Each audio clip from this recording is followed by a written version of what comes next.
Nous ne voudrions pas être obsédés par le malin, le tentateur, avoir toujours nos yeux fixés sur lui, mais nous devons reconnaître les faits tels qu'ils sont. Et les faits nous montrent que depuis presque 2000 ans, l'ennemi, de plus en plus, a pour but de détruire la communion des enfants de Dieu. Est-ce vrai? Est-ce là l'histoire? Si cela est vrai, quelle en est la signification? Cela signifie que nous ne pouvons jamais arriver à quelque chose qui représente réellement, dans une certaine mesure, ce qui est précieux pour le Seigneur, ce qui a un caractère spirituel, ce qui représente un élément précieux de son témoignage.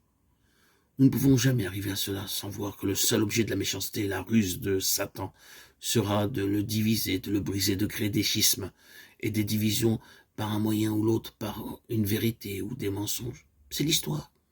Et cela nous dit sûrement que toute cette haine prouve qu'une église est vraie, en communion, un corps bien ajusté et uni, qui est ensemble dans la volonté de Dieu, est la menace la plus grande pour les principautés et les puissances célestes qui sont dans l'univers. Les forces des ténèbres sont toujours agissantes. C'est en sachant cela qu'il nous faut agir et diriger notre attention. Faisons tout pour maintenir une communion spirituelle. Cela ne signifiera pas se compromettre avec ce qui serait contraire à la parole de Dieu, non. Cela ne doit pas signifier redescendre de la position spirituelle à laquelle le Seigneur nous a élevés à un si grand prix.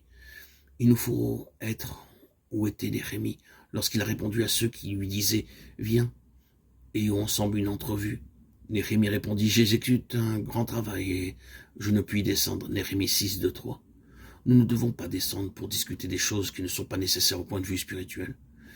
Mais, bien-aimés frères et sœurs en Christ, la position spirituelle à laquelle nous sommes arrivés à un grand prix et par l'œuvre profonde de la croix doit être gardée uniquement en relation avec tous les saints.